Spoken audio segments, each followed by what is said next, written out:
Біз 6 ай жүрдік та. Тем более ол эфирда болды, анан ал Кыргызстанга кетип калып, мен Алматыда жүрөт. Отношение на расстоянии болуп калды да. И бири-биримиздин характерибизди до конца түшүнбөдүк. Кандай ага жагат, кандай мага жагат түшүнбөдүк. Бирок андай ортодо непонятный вроде любовь сыяктуу болду. Мен кәдімгідей розовый очки болуп менде. Я человек же не идеальный, адам деген бес саусак бирдей эмес. Алла Тағала мисалы биз неге пенде кылып жаратты, потому что мы не идеальны.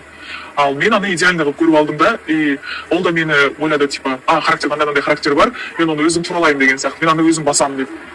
И экөөбүздүн де оказывается характерибиз взрывной экен. Экөөбүз де мен как айтсам, мен жакшы көргөн алдымда хорошо прогинаюсь, хорошо деп жүрө берем да. Анан менин бир жаман характерим топ жүрүп бир жарылам да, битип жарылганда жаман жарылам. Баарын айтып салчу. И сондай моменттер болду. Последний вот, наверное, полгода, жарым жыл ма? Жарым жыл ушинтип жүрдүк. Кантип кайра уходили, анан мен кетип калдым, көрдүңүздөр го. Жаңа жылдын алдында, авариянын алдында. Анан авариядан болуп биз ойлодук, типа, то что авария биздин махаббатыбызды наоборот жаңадан жандырды деп. Чөктү дегенде камерада бір күндө арген таштаган жолу барып жатты, жанында болду, карады деп чыкты. Ооба, мен ал кезде аябай суктандым, аябай аргенге каждый день вот көбүс ойлойт го, ты неблагодарный тварь, там нетип калдым депчи. Бирок мен энем да билет, атам да билет, как каждый день Аллахтын алдында я их благодарила, то что они за мной смотрели.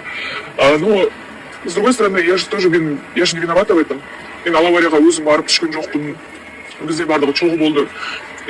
Маған да аябай тяжело болду. Анан хайдарлардын бир сөзү бар да, сенин өзүң ата энең келмеди ой деп.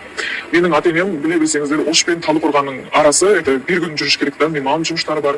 Анан мамага мен өзүм айттым, мама келбей кой, пока арген карап атат, не беспокойся, мама мен азыр чыгам, түнделетип чыгам деп. Жок, мама арген карап атат, не дейм бар, эч уайымдамаңыз деп мамамды успокоить эткен жайым бар. Бирок ойлобоңуздар, менин ата энем мени таштап кетти ғой, байка өзүң да тууганың карамат деп. Менин күйөөм болгандан кийин кыз кеткен адам ғой. Ал жака мен уже келмеңдер десем, они ничего не могут жүзде карап атып. Но әлемге чейин Аллахтын алдында ол кісілерге мен благодарный, то что за мной смотрели, нелегко лежачий адамға өзім те андай абуза сезіндім ше, каждый день лежать, за тобой смотреть, тамағымды жасап тұрып, ыңғайсыз сезіндім, тез әрекет қылдым тұрғанға.